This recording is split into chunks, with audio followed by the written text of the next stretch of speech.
Elle est dans le Donbass et on voulait effectivement l'avoir et je comprends, ça fait quelques minutes qu'elle est en train de patienter et je lui demande de me pardonner. Bonjour Anne-Laure Bonnel, vous êtes sur le terrain dans le Donbass. Je voudrais que vous nous donniez les dernières informations de ce qui se passe sur le terrain. Alors oui, je vais vous les donner tout de suite, mais il ne faut pas oublier que depuis 2014, cette guerre a débuté. Dans le Donbass, ça est le berceau là où je me trouve. Les gens ici sont épuisés. Il y a eu beaucoup de morts, beaucoup de décès, beaucoup de massacres. L'aviation a pilonné le Donbass en 2014, l'aviation ukrainienne. Ça continue. Des villages comme Gorlovka, où j'étais hier et avant-hier, sont également visés. Il y a des blessés, il y a des morts que je filme quotidiennement, que je photographie également, pour garder ça en témoignage. Je n'ai aucun message politique, mais sachez simplement que depuis une semaine, on parle de ce conflit, mais il dure depuis 8 ans. Il y a eu 13 000 morts. 13 000 morts. Les gens sont épuisés. Ils se sentent tous ukrainiens. Ce que je peux vous dire, c'est qu'ils sont très surpris que l'Europe se rende compte de la situation. Alors que pour eux, cette situation de bombardement, c'est de vivre dans des caves, etc. Je l'ai documenté en 2015. Pour eux, c'est un quotidien depuis 2014, je le répète. Ensuite, je vous interromps parce qu'il y a effectivement tout le monde ne comprend pas la situation aussi précisément, évidemment, que vous la vivez depuis de nombreuses années. Vous avez dit, et ça m'a surpris, tous les gens se sentent ukrainiens. Et vous avez rappelé que les bombardements étaient ukrainiens il y a quelques jours.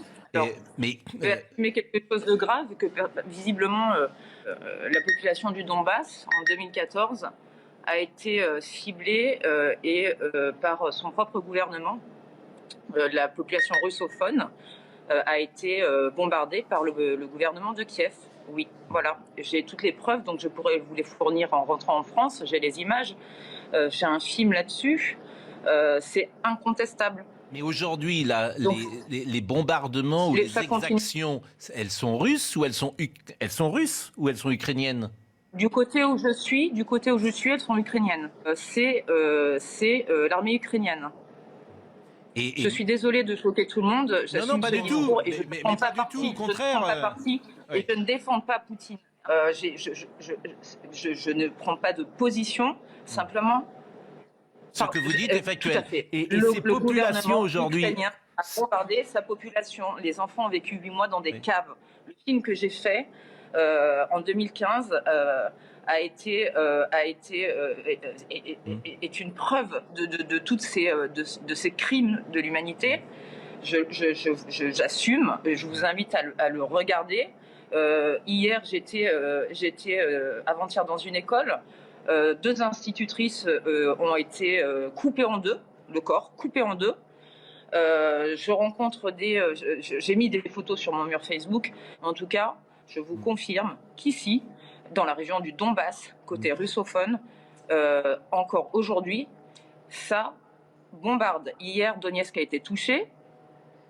Et c'est évidemment le pouvoir central ukrainien, selon vous, qui déclenche ces bombardements. Alors, ce que je vous propose, est-ce que vous pouvez rester avec nous? Parce qu'on va recevoir Bernard-Henri Lévy dans quelques secondes, Anne-Laure Bonnel. Oui, bien sûr. Bon, je vous en prie. Je vous remercie beaucoup. Voilà, écoutez, simplement, cette guerre, la guerre, c'est horrible. Alors, je n'ai pas de solution, je ne fais pas de politique. Mais ce qui se passe, c'est très grave. Vous êtes écoutés par des millions de Français. J'espère qu'une désescalade sera possible. Parce que quand vous voyez, depuis 2014, il y a 13 000 morts à peu près.